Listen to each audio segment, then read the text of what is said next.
Hello నమస్తే, నేను journalist Srinivas. ఈరోజు న్యూస్ ఛానల్స్లో మన తెలంగాణ పేపర్లో వార్తలను చూద్దాం.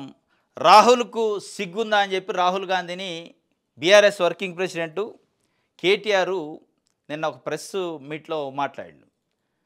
అంటే ఏ విషయంలో అంటే బీఆర్ఎస్ పార్టీ నుంచి గెలిచిన 10 మంది ఎమ్మెల్యేలని కాంగ్రెస్ పార్టీలో జాయిన్ చేసుకొని ఎమ్మెల్యేల చోరు చేస్తుందో నువ్వే ఓట్ల చోరు అని అక్కడ రోజు నిరసనలు వ్యక్తం చేస్తున్నావు, ఇదేంటి అని ఆయన అడిగిండు. ఇప్పుడు రాహుల్కి సిగ్గుందా అని కేటీఆర్ అడిగే ముందు మనం 2014 నుంచి 2023 వరకు ఏం చేసినాం, అసలు మనకు ముందుందా అనేది కూడా ఒక ఆత్మ పరిశీలన చేసుకోవాలి. 2014లో తెలుగుదేశం పార్టీ ఎమ్మెల్యేలని కొంతమంది కాంగ్రెస్ పార్టీ ఎమ్మెల్యేలని జాయిన్ చేసుకొని తలసాని శ్రీనివాస్ యాదవ్కు డైరెక్ట్ క్యాబినెట్లో మంత్రి ఇచ్చారు. మరి ఆ రోజు ఈ సిగ్గు గుర్తుకు రాలేదా అనేది ఇప్పుడు మామూలుగా ప్రజలు చర్చించుకుంటారు కదా. 2018లో సబితా ఇంద్రారెడ్డి కాంగ్రెస్ పార్టీ నుంచి చేవెళ్ళ నుంచి మన మహేశ్వరం నుంచి గెలిస్తే ఆమెను తీసుకొని మంత్రి పదవి ఇచ్చారు. ఆమెతో పాటు కాంగ్రెస్ పార్టీలో నుంచి గెలిచిన చాలామంది దాదాపు 12 మంది ఎమ్మెల్యేలు కాంగ్రెస్ పార్టీ నుంచి జాయిన్ చేసుకొని ప్రతిపక్ష హోదా కూడా లేకుండా చేశారు. మరి ఈ సిగ్గు, ఈ వ్యవహారం ఇట్లాంటి ఆ రోజు గుర్తు రాలేదా? మీరు రాహుల్ గాంధీకి సిగ్గుందా అని మీరు అడిగితే కేసీఆర్కి కూడా ఉందా అని వాళ్ళు అడిగే పరిస్థితి ఉంటుంది. ప్రజలు, తెలంగాణ సమాజం కూడా అడిగింది. సిగ్గు విషయంలో అటు కాంగ్రెస్ పార్టీకి కానీ బీఆర్ఎస్కి అసలు రాజకీయ పార్టీలకి సహజంగానే సిగ్గు విషయం మాట్లాడేంత అర్హత లేదు.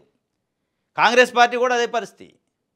ఇదే రేవంత్ రెడ్డి ముఖ్యమంత్రి బీఆర్ఎస్ పార్టీలో కాంగ్రెస్ వాళ్ళు జాయిన్ అయితే ఆ రోజు రాళ్లతోని కొట్టి చంపాలన్నాడు. చావు డప్పు మోగించాలి ఒక పార్టీలో కలిసి ఇంకో పార్టీలో జాయిన్ అయితే అని చెప్పి. మరి ఇవాళ ఆయన ఎవరిని రాళ్లతోని కొట్టాలనేది ఈరోజు ఆయన కూడా చెప్పాలి. చావు డప్పు ఎక్కడ మోగించాలనేది ఆయన చెప్పాలి.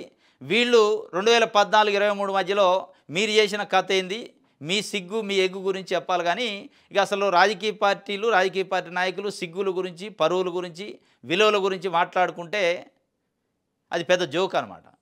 ఆయన అంటాడు, నిన్న కొంత సోషల్ మీడియాలో రిలీజ్ చేశారు. ఎందుకంటే బీఆర్ఎస్ పార్టీ నుంచి కాంగ్రెస్లో జాయిన్ అయ్యారు, మేము జాయిన్ కాలే, మేము కాంగ్రెస్లోనే అదే బీఆర్ఎస్లోనే ఉన్నాం. వాళ్ళు కప్పిన కండవలు 3 రంగుల కండవలు, జాతీయ జెండా కండవలు అని వాళ్ళు మామూలు అబద్ధం ఆటలే, ప్రజల ముందు పచ్చి అబద్ధాలు ఆడుతున్నారు. పచ్చి మోసం అనమాట. 3 రంగుల కండవలట కాంగ్రెస్ పార్టీ కావట. మరి కాంగ్రెస్ పార్టీ కావు. కాంగ్రెస్ పార్టీ నాయకుడు వచ్చి మన రేవంత్ రెడ్డి గారు ఎందుకు వచ్చి పోచారం శ్రీనివాసరెడ్డి ఇంటికి పోయి మరీ కప్పిండు. ఆయన మీద అంత ప్రేమ ఏంది? జాతీయ జెండా ఆడిపోయేందుకు కప్పాలి? అరకపూడి గాంధీ వీళ్ళంతా మైపాల్ రెడ్డి, గుడెం మైపాల్ రెడ్డి, దానం నాగేంద్ర రెడ్డి డైరెక్ట్ ఎంపీకే పోటీ చేశారు. కడెం శ్రీ గారు వాళ్ళ కూతురు ఎంపీకే పోటీ చేశారు. ఎన్నికల ప్రచారంలో పాల్గొని డైరెక్ట్గా మారినవని చెబితే మీరు రాజ్యాంగం మీద ప్రమాణ స్వీకారాలు చేస్తారు. వీళ్ళ ప్రమాణ స్వీకారాలు గమ్మత్తుగా ఉంటాయి. నిష్పక్షపాతంగా, పక్షపాతం లేకుండా అన్నీ చేస్తాం మేము అంటారు. ఇక్కడనే కనపడతాడు. మీకు ఓట్లు వేసిన ప్రజల ముందే కళ్ళకు కనపడతాడు, అబద్ధం ఆడతాడు పార్టీ మారలేదని. ఇక ఈ సిగ్గు విషయంలో ఆయన చెప్పిండు రాహుల్ గాంధీకి సిగ్గుందా అంటే కేసీఆర్కి సిగ్గుందా అని వాళ్ళు అంటారు. ఇప్పుడు అప్పుడు ఈ సిగ్గు ఎందుకు గుర్తు రాలేదు? రైట్, యూరియా వస్తుంది 4 రోజుల్లో 27,650 మెట్రిక్ టన్నులు యూరియా వస్తుందట. యూరియా వస్తుంది అంటుంది గవర్నమెంట్. ఆ యూరియా రావట్లేదు. కానీ రైతుల అగచాట్లు, రైతుల పాటలు చనిపోతున్నారు, గుండెపోటు వచ్చి ఆత్మహత్యలు చేసుకుని. నిన్న ఒక రైతు చనిపోయిండు, యూరియా దొరకలేదని కొత్తగూడెం జిల్లాలో రైతు చనిపోయిన పరిస్థితి. నిన్న ఒక జర్నలిస్ట్ పైన యూరియా కోసం క్యూ లైన్లో ఉన్న రైతులను కవరేజ్ చేయడానికి పోయిన జర్నలిస్ట్ పైన డైరెక్ట్ కేసు పెట్టారు. పోలీస్ స్టేషన్లో తీసుకెళ్ళి కేసు పెట్టే పరిస్థితి. అంటే యూరియా ఒకటి ఇట్లేదు కానీ మిగతా అన్ని చేస్తున్న ప్రభుత్వం. రైతులకు కావాల్సిన యూరియా ఇవ్వకుండా యూరియా పైన రాజకీయ విమర్శలు, పొలిటికల్ కౌంటర్లు ఇస్తుంది, లేదంటే కేసులు పెడుతుంది, పోలీసులు పెట్టి కాపలా పెడుతుంది, పోలీసులతో కొట్టిస్తుంది రైతులు. కానీ ఆ యూరియా ఒక్కటి తెప్పిట్లే. లేదంటే రోజుకు ఒకసారి ప్రకటన వస్తుంది అంటారు. తుమ్మల నాగేశ్వరరావు గారు నిన్న ప్రకటన 27,650 మెట్రిక్ టన్నులు వస్తుందట. ఎప్పుడు వస్తుంది? రైతుల అవసరం తీరాక. 2 తెలుగు రాష్ట్రాలు ఇదే యూరియా ఫుల్ ఉందంటారు, కొరత లేదంటాడు. అక్కడ ఏపీలో కూడా చంద్రబాబు నాయుడు గారు, అచ్చెన్నాయుడు గారు పోటీలు పడి ప్రకటన యూరియా అసలు కొరతే లేదంటారు. మరి కొరత లేని కాడికి చాలల్లో పొలాల్లో ఉండాల్సిన రైతులు క్యూ లైన్లో ఎందుకుంటున్నారు? కొట్లాటలు ఎందుకు జరుగుతున్నాయి? గొడవలు ఎందుకు జరుగుతున్నాయి? సమాధానం ఉండదు. యూరియా అయితే వస్తుంది అని చెప్పి చెప్తుండు. యూరియా సరఫరాపై అధికారులతో మంత్రి తుమ్మల సమీక్ష, ఇక్రిసాట్ అధికారులతో భేటీ అట. యూరియా దొరకలేదని రైతు ఆత్మహత్య, కొత్తగూడెం జిల్లాలో దారుణం. యూరియా బస్తాలు దొరకపోవడంతో పంట చేతికి రాదన్న మనస్తాపంతో ఒక యువ రైతు ఆత్మహత్య చేసుకున్నాడు. భద్రాద్రి కొత్తగూడెం జిల్లా ఇల్లందు మండలం ధనియాలపాడు పంచాయతీ పరిధిలో సేవియా తండాలో ఈ ఘటన శుక్రవారం చోటు చేసుకుంది. స్థానికులు తెలిపిన వివరాల ప్రకారం సేవియా తండాకు చెందిన కున్సోత్తు యాకయ్యాట కుమారుడు సుమన్ 35 సంవత్సరాలు ఆత్మహత్య చేసుకొని చనిపోయాడు మందు డబ్బా పట్టుకొని.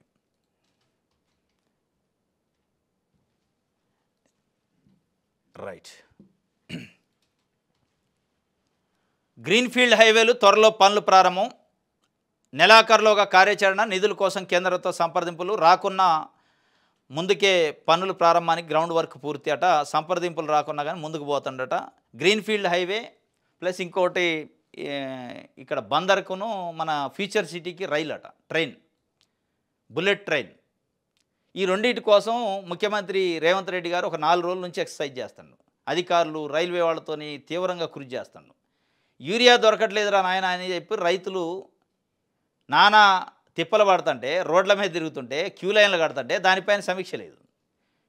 కానీ అసలు ఆ ఫ్యూచర్లో ఉంటుందా లేదో తెలియదు. లేని ఫ్యూచర్ సిటీ కోసం, లేని అమరావతి కోసం ఈ రెండు ఇప్పుడు ఉంటాయో లేవో, అసలు ఎంతవరకు అది అయిద్దో తెలియదు. నిజంగానే హైదరాబాద్ నుంచి అన్నా అందం ఉంటుంది, ఫ్యూచర్ సిటీ నుంచి బందర్ అట, లేదా ఫ్యూచర్ సిటీ నుంచి అమరావతికి అట, బుల్లెట్ ట్రైన్ అట, గ్రీన్ఫీల్డ్ హైవే అట. ఇప్పుడున్న హైవేలు చాలా అసలు సరే అవి తెచ్చారు. నేను గ్రీన్ఫీల్డ్ హైవే తెస్తా, నేను మెట్రో మన ఇది తెస్తా, బుల్లెట్ ట్రైన్ తెస్తా అంటాడు. యూరియా అయితే తెస్తానట్లే. రైతులు ఇబ్బంది పడుతున్న యూరియా గురించి ఒక మాట అయినా మాట్లాడతారు రేవంత్ రెడ్డి గారు. గ్రీన్ఫీల్డ్ హైవే మటుకి దానికి పర్మిషన్ లేకపోయినా ఢిల్లీ పోయి తెస్తారట. బుల్లెట్ ట్రైన్కి దానికి త్వరలో పనులు ప్రారంభిస్తామని చెప్తుండు. దానికి సంబంధించి ఫుల్ ఎక్సర్సైజ్ చేస్తున్నారు. 15 నుంచి కాలేజీలు మూసేస్తామని చెప్పి నిన్న ఇంజనీరింగ్ కాలేజీలు, ఎంబీఏ, ఎంసీ కాలేజీలలో అల్టిమేటం ఇచ్చారు ప్రభుత్వానికి. 10,000 కోట్ల రూపాయలు ఫీజు రీయింబర్స్మెంట్ బకాయింది. దీనిపైన సమీక్ష ఉండదు ముఖ్యమంత్రి రేవంత్ రెడ్డి గారు. విద్యాశాఖ మంత్రి కూడా ఆయనే. నేనే విద్యను సంస్కరించడానికి నా దగ్గరే పెట్టుకున్నా అంటాడు శాఖని. మరి మీ దగ్గర పెట్టుకున్న శాఖ 22 నెలలు అయితే మీరు ప్రభుత్వం వచ్చి యూనివర్సిటీలలో ఫ్యాకల్టీ లేరు, కాంట్రాక్ట్ ఫ్యాకల్టీతో నడుస్తాయి. ఇంజనీరింగ్ కాలేజీలు, ఎంబీఏ, ఎంసీఏ, డిగ్రీ కాలేజీలు చదివే ఎస్సీ, ఎస్టీ, బీసీ పిల్లలకు ఫీజు రీయింబర్స్మెంట్ లేదు. వాళ్ళు పాస్ అయిన వాళ్ళకి సర్టిఫికేట్లు బయటికి ఇయ్యరు, చదువుతున్న వాళ్ళకి ఎగ్జామ్ రాయనియరు. దానిపైన మీరు రివ్యూ చేయరు, సమీక్ష ఉండదు. కానీ నేను విద్యాశాఖ నా దగ్గర పెట్టుకుంది ఏదో సంస్కరించడానికి అంటారు. మరి ఇది ఏం సంస్కరణ అర్థం కావట్లేదు. రేపు మండే నుంచి మొత్తం బంద్ చేస్తారట, shut down. Engineering, MBA, MCA కాలేజీలు మొత్తం బంద్ పెడతాను. 10,000 కోట్లు బకాయి ఉన్నాయట. కాలేజీలు నడవాలిగా. మరి దానిపైన మరి ఇప్పుడు ఏమన్నా వస్తాయి? గతంలో కూడా అల్టిమేటం ఇచ్చారు, ఏదో హామీ ఇచ్చి వదిలేశారు. రైట్. వెలుగు పేపర్ చూద్దాం.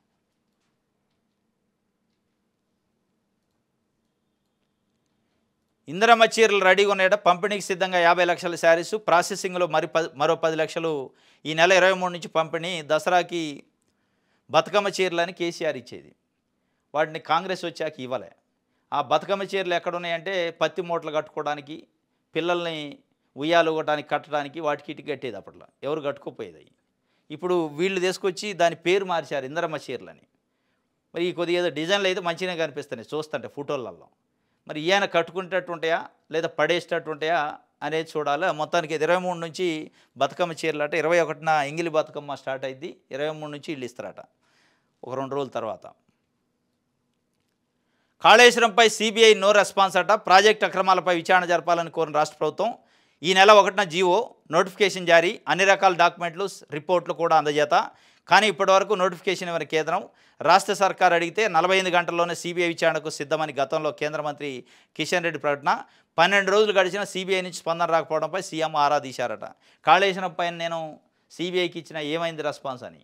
వాళ్ళు ఏమంటున్నారు, నువ్వు ఒక సిబిఐగా మన కాళేశ్వరం ఒకటి కాదు, ఫోన్ ట్యాపింగ్ కేసు ఏమైంది, ఈ కార్ రేసింగ్ ఏమైంది, అన్నీ మాకు అంటున్నారు. రేవంత్ రెడ్డి గారు ఏమనుకుంటున్నాడు, నేను తెలివిగా ఒక్క దెబ్బకే 2 పిట్టలను పడేసిన, అటు బీఆర్ఎస్ని బీజేపీని డైలమాలో పడేసిన. ఇప్పుడు ఏం చేస్తుందో చూడాలి బీజేపీ గవర్నమెంటు. బీఆర్ఎస్ వాళ్ళని లోపటేస్తా, కేసీఆర్ని టచ్ చేస్తా అని చెప్పి అనుకోండు.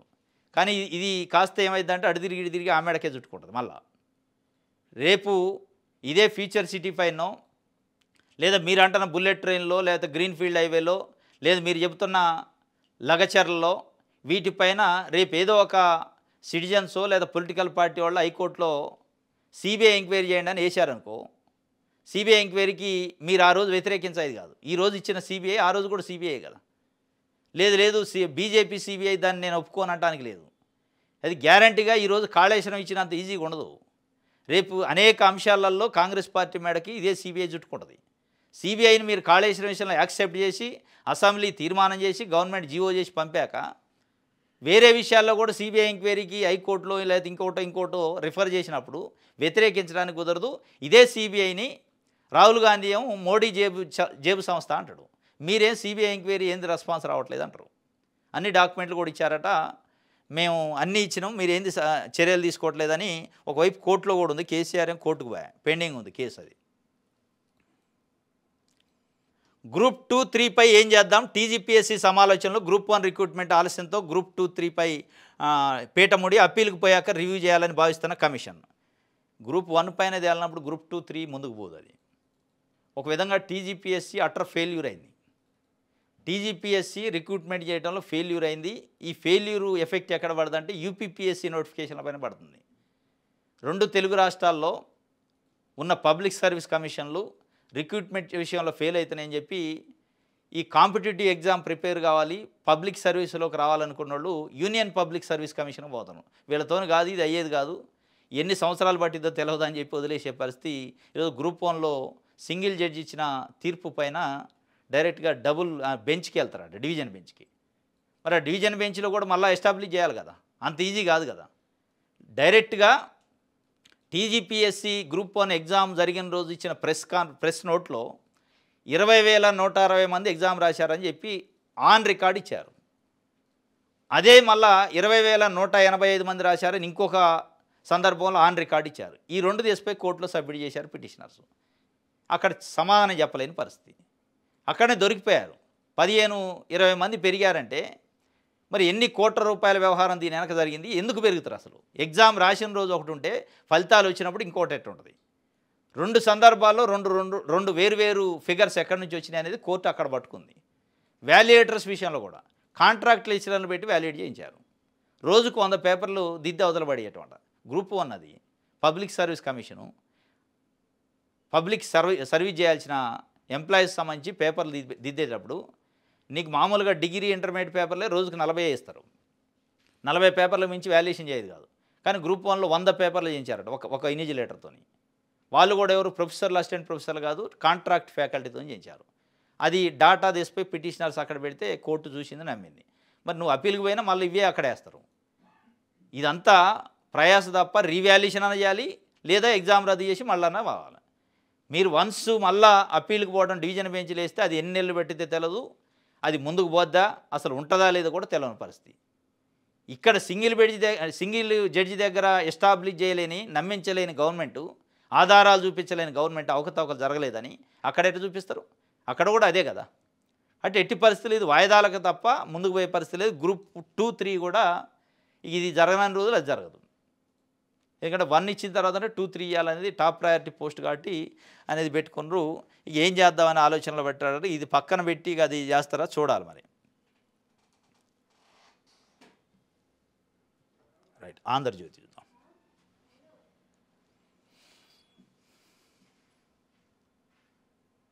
అఫిడవిట్పై ఏం చేద్దాం, అక్కడనే గ్రూప్ 2, 3పై ఏం చేద్దాం, ఇక్కడ అఫిడవిట్పై ఏం చేద్దామని ఆంధ్రజ్యోతిలో రాశారు. ఏం అఫిడవిట్ అంటే సాదా బైనామాలపైన జీవో నెంబర్ 106 ఇచ్చారు. మొన్న revenue CCLA department GO number 106 ఇచ్చి అన్ని కలెక్టరేట్లకి సర్క్యులర్ ఇష్యూ చేశారు. 9,36,000 సాదా బైనామా దరఖాస్తులు కేసీఆర్ ప్రభుత్వం అన్నప్పుడు తీసుకొని వాటిని కట్టగట్టి పక్కన పెట్టారు. అది తీసుకున్న సందర్భంలో కోర్టులో హైకోర్టు స్టే ఇచ్చింది, సాదా బైనామాలు చేయొద్దు. 1971 రెవెన్యూ యాక్ట్ ప్రకారం మీరు దరఖాస్తు తీసుకుంటారు, ధరణి యాక్ట్ కొత్తది తెస్తారు, అది డిమాలిష్ అయిపోయింది పాత చట్టం. లేని చట్టం కింద దరఖాస్తు లెటర్ తీసుకుంటారు. దరఖాస్తు ఏమో 1971 చట్టం కింద, కానీ ఫోర్స్లో ఉన్న చట్టమే ధరణి చట్టం. ఇది ఎట్లా లాజిక్ వర్కౌట్ కాదని చెప్పి కోర్టు స్టే ఇచ్చింది. ఆ కోర్టు స్టే మొన్న వెకేట్ అయిపోయింది. ఇప్పుడు భూభారత్లో పెట్టారు సాదా బైనామా, ఒక పాయింట్ పెట్టారు సెక్షన్ 6 అని, దాని ప్రకారం చేయాలని ముందుకు పోతున్నారు. కానీ దీంట్లో ఒక మళ్ళీ మెలకు వచ్చింది. ఆ జీవోలో ఏం చేశారంటే భూభారత్లో ఇచ్చిన సెక్షన్స్లోనే భూమి సాదా పేపర్ల మీద కొనుక్కొని అమ్మిన వ్యక్తి కొనుక్కున్న వ్యక్తి ట్రాన్సాక్షన్ జరిగితే ఆ పేపర్ని బేస్ చేసుకొని మ్యూటేషన్ చేయాలి, ట్రాన్స్ఫర్ చేయాలి టైటిల్ని, యాజమాన్య హక్కుల్ని. మళ్ళీ అమ్మిన వ్యక్తిని తీసుకొచ్చి అఫిడవిట్ ఇవ్వనో, అమ్మిన వ్యక్తి తీసుకొచ్చి స్టేట్మెంట్ ఇవ్వంటే ఇయ్యరు. భూముల ధరలు పెరిగినాయి, లీగల్ కాంప్లికేషన్స్ వస్తాయని చట్టంలో పెట్టారు. కానీ వీళ్ళు ఇచ్చిన జీవోలో మరి వీళ్ళకి మైండ్ అప్లై చేయలేదా, జీవో చేసేటప్పుడు తెలియదు. కానీ జీవోలోనేమో అఫిడవిట్ ఇవ్వాలని చెప్పారు. ఎవరైతే సెల్లర్ ఉండో అమ్మిన వ్యక్తి ఆ రైతు వచ్చి అఫిడవిట్ ఇవ్వాలని అయిద్ది. అది ఎప్పుడో 20 సంవత్సరాలు 15 సంవత్సరాల క్రితం అమ్మిన వాళ్ళు చనిపోయి ఉంటారు, వారసులు ఉంటారు, లేదా చనిపోకపోయినా వాళ్ళు ఉంటే వస్తారు. అంత ఈజీగా గ్రామాలలో పంచాయతీలు పెట్టడం తప్ప దీంట్లో ఏం లేదు.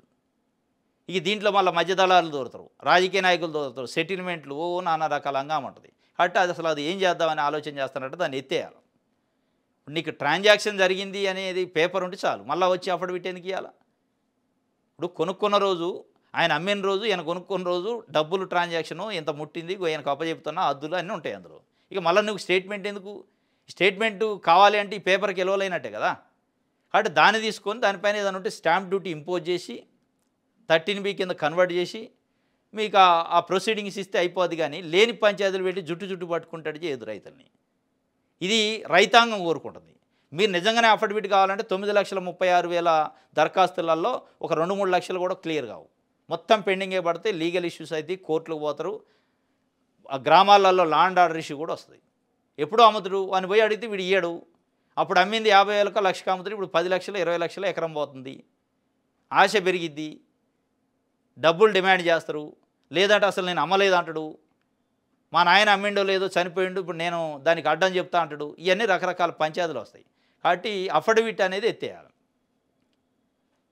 అఫిడవిట్తో పాటు ఇంకోటి ఏదో మెలకబెట్టిండు ఆ జీవో 106లో.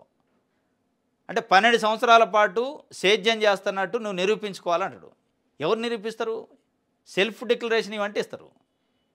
అంటే పక్కన ఉన్న రైతులు లేదా ఇంకోటి చెప్పాలంటే ఒకటి చెప్తారు, ఒకటి చెప్పడు. పక్కన వాళ్ళతో గడ్జెస్ ఉండొచ్చు, గొడవలు ఉండొచ్చు. మీరు పోయి ఎంక్వైరీ చేయాలి తప్ప నువ్వు నిరూపించుకోవాలంటే ఏం నిరూపిస్తారు రైతు? కొంతమందికి సాధ్యమవుతుంది, అందరికి సాధ్యం కాదు. అది కూడా చూడాలి. మీరు ఆఫీసర్గా లేదా రెవెన్యూ అథారిటీస్ పోయి ఎంక్వైరీ చేసుకుంటే తెలిసిపోద్ది 12 years అడ్వాన్స్ ఉందా లేదా అనేది. ఇది ఈ 2-3 పాయింట్స్ మీద సందిగ్ధం ఉందట. సాదాబాయినామా దరఖాస్తుల పరిష్కారంలో CCLA నిబంధనలపై తర్జన భర్జన. భూభారత చట్టంలో లేని 3 కొత్త అంశాల నిబంధనలను పేర్కొన్న CCLA అఫిడవిట్ సేకరించడం తలనొప్పిగా మారుతుందంటున్న రెవెన్యూ యంత్రాంగం. అమలు చేయాలా వద్దా సందిగ్ధం. జీవో ఇచ్చేటప్పుడే చూసుకోరు, జీవో రిలీజ్ చేస్తారు. ఇప్పుడు ఆ జీవోని పట్టుకొని మళ్ళీ ఎవడన్నా కోర్టుకు పోయినా అనుకో, నేను ఎప్పుడూ అమ్మినా అసలు మా నాయన అమ్మిండో లేదో గ్యారెంటీ లేదు, జీవోలో ఉన్నదాన్ని ఎట్లా అమైండ్ చేస్తారని మళ్ళీ అదొక పెద్ద లొల్లే కదా. ఇప్పటికే 2020 నుంచి అక్టోబర్ నుంచి ఇప్పటివరకు ఆ సాదాబాయినామా 9 లక్షల పైన ఉన్న దరఖాస్తులు కోర్టు స్టేతో పెండింగ్ ఉన్నాయి. మళ్ళీ దీనిపైన ఎవడో కోర్టుకు పోయే అవకాశం ఇచ్చినట్టుంది తప్ప జీవో ఇచ్చేటప్పుడే తరువుగా అన్నీ చూసుకొని పరిశీలించి రకరకాల యాంగిల్లో ఆలోచనలు చేసి ఇవ్వాలి. కానీ అడావుడికి ఇచ్చారు, ఇప్పుడు దానిపైన మళ్ళీ తలబట్టుకుంటున్నారు. ఇది మొత్తానికైతే అసలు అఫిడవిట్ అనే కథ తీసేయాలి. అది కాదు, అఫిడవిట్ పెడితే మీరు 1,00,000 మంది రైతులు కూడా న్యాయం చేయలేరు. మొత్తం పెండింగ్ పడతాయి, గొడవలు అయితే ఊర్లలో లేని ఇష్యూస్ని చేసినట్టయితే కందిరీగలు తుట్టిన గదిలిచ్చినట్టు ఇది. రైట్.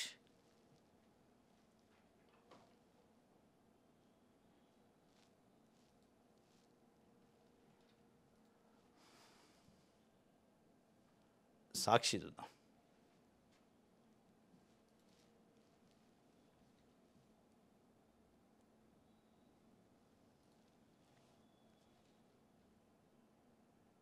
ఫిరాయింపు ఎమ్మెల్యేల వివరణలు ఫిర్యాదుదారులకు 3 రోజుల్లోగా సమాధానం ఇవ్వాలని స్పీకర్ చెప్పిండట. ఫిరాయింపు ఎమ్మెల్యేల పైన వాళ్ళు 8 మంది రిప్లై ఇచ్చారు స్పీకర్కి. మేము పార్టీ మారలేంలో, మేము బీఆర్ఎస్లో ఉన్నాం, మంచిగా ఆరామ్సే హ్యాపీగా ఉన్నాం అని చెప్తే వాళ్ళు ఇచ్చిన రిప్లైని బీఆర్ఎస్లో కంప్లైంట్ చేసిన వాళ్ళకి పంపారు. వాళ్ళు ఇట్లా ఇచ్చారు, మరి ఎమ్మెల్యేలు పార్టీ మారలేదట, మీ దాంట్లో ఉండట, నువ్వేందో చెప్పు అని చెప్పి. వాళ్ళు ఏమేస్తారు, ఇవన్నీ ఆధారాలు పెడతారు. కాంగ్రెస్ కండాలు కప్పుకున్న ఫోటోలు ఇవి పెట్టి పెడతారు. కానీ మళ్ళీ స్పీకరే కాదు డెసిషన్ తీసుకోవాల్సింది.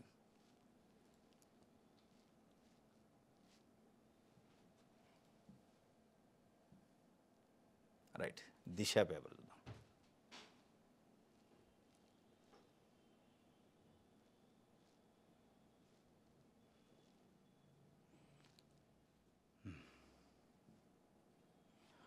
ప్రాసిక్యూషన్ నో పర్మిషన్ అట. అవినీతి కేసుల్లో ఏళ్లుగా లభించిన అనుమతి 2014 నుంచి 2024 వరకు సుమారు 800 కేసులు పెండింగ్లో ఉన్నాయి. ఏం ప్రాసిక్యూషన్ అంటే ఏసీబీ ట్రాప్ చేస్తుంది కదా అధికారులని. ట్రాప్ చేసి ఏదో హడావుడిగా దాడులు చేస్తారు, పట్టుకుంటారు, కొంత అమౌంట్ బంగారం ఆస్తులు రికవరీ చేసిన అంటారు, దాన్ని తీసుకుపోయి గవర్నమెంట్కి అప్పచెప్తారు, కోర్టులో అప్పచెప్తారు. ఆ కేసు అట్లే ఉంటుంది, 3 నెలల్లో బెయిల్, మళ్ళీ జాబ్లో జాయిన్ అవుతారు, బెయిల్ తీసుకుంటారు, బయటకు వస్తారు. దానికి అసలైన ప్రాసిక్యూషన్కి పర్మిషన్ ఇవ్వాలి GAD department, general administration department, CS నుంచి పర్మిషన్ రావాలి. గవర్నమెంట్ ఎంప్లాయీ పైన ఎంక్వైరీ తరువుగా డెప్త్గా చేయాలంటే వాళ్ళు పర్మిషన్ ఇవ్వాలి. ఆ పర్మిషన్ కోసం ఏసీబీ మేము పలానా ఆఫీసర్ని ట్రాప్ చేసినాం, పట్టుకున్నాం, జైలుకు పంపినాం, ఆయన పైన కేసు ఉంది, పర్మిషన్ ఇవ్వండి, పూర్తి ఇన్వెస్టిగేషన్ కంటే ప్రాసిక్యూషన్కి ఇచ్చే పరిస్థితి లేదట. 800 మంది అట్లా పెండింగ్ ఉన్నారు. ఇక అవినీతి తగ్గమంటే ఎట్లా తగ్గిద్ది?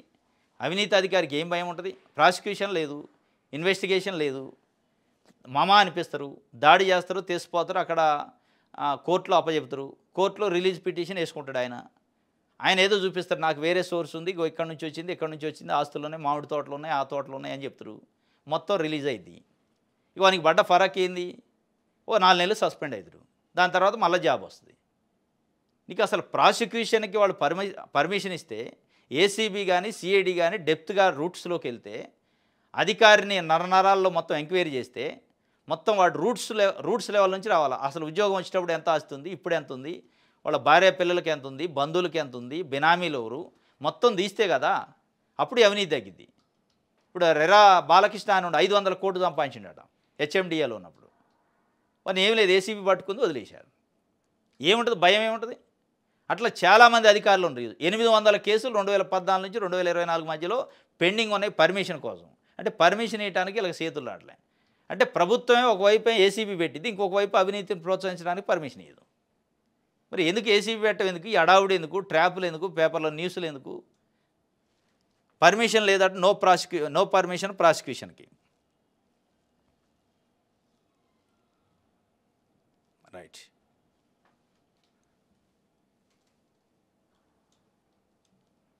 ఈనాడు చూద్దాం.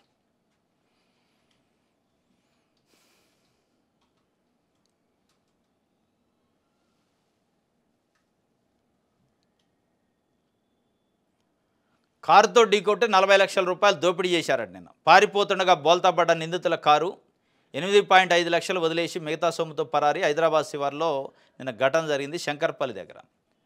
కారుతో గుద్దిచ్చి అద్దాలు వాలగొట్టి 40 లక్షలు గుంజుకొని పోయారు. ఇంకోటైతే డైరెక్ట్ ఒక రియల్ ఎస్టేట్ వ్యాపారిని రోడ్డు పైనే హత్య చేసిండు నిన్న హైదరాబాద్ని, కోసేసిండు మెడకాయ. అంటే లా అండ్ ఆర్డర్ సిచ్యువేషను, అంటే పోలీసు యంత్రాంగం పైన ఎంత ప్రజలకి భయం ఉంది, పోలీసు యంత్రాంగం వ్యవహార తీరు ఎట్లుంది అనేది స్పష్టంగా అర్థమైంది. ఆ మధ్యకాలంలో సంగారెడ్డి దగ్గర కూడా ఒక హత్య, రియల్ ఎస్టేట్ వ్యాపారి డైరెక్ట్ కారులోనే పొడిచి చంపేశారు. నిన్న కూడా జరిగింది. ఇది శంకర్పల్లిలో హైదరాబాద్ శివార్లో పట్టపగలు సినీ పక్కీలో దారి దోపిడీ జరిగింది. 40 లక్షలను 2 వ్యక్తులు కారులో తీసుకెళ్తుండగా వెనక నుంచి కారుతో వచ్చి ఢీకొట్టిన నిందితులు తుపాకీకి కత్తితో బెదిరించి డబ్బులు దూసుకెళ్లారు. అయితే కొద్ది దూరం వెళ్ళాక నిందితుల కారు బోల్తాపాటతో 8.5 లక్షలు వదిలేసి మిగిలిన డబ్బుతో పరారయ్యారు. శంకర్పల్లి మండలం హుస్సేన్పూర్ కొత్తపల్లి గ్రామాల దగ్గర చోటు చేసుకున్న ఈ ఘటన. వాళ్ళు కారుతో గుద్ది వీళ్ళ దగ్గర 40 లక్షలు తీసిపోతుంటే మళ్ళీ వాడికి కారుకి యాక్సిడెంట్ అవుతుంది. అదురులో ఉంటాడు, భయంలో ఉంటాడు, ఇది నడిపే దాంట్లో ఎడ బోల్తా పడుతుంది. బోల్తా పడితే ఇక 8 లక్షలన్నర వదిలేసి మిగతాయి పట్టుకెళ్ళారట ఆ భయంలో. ఇది ఈనాడుకు సంబంధించి. రైట్. ఇది ఈరోజు న్యూస్ అనాలిసిస్. రేపు తాజా వార్తలతో తిరిగి కలుసుకుందాం. Thank you.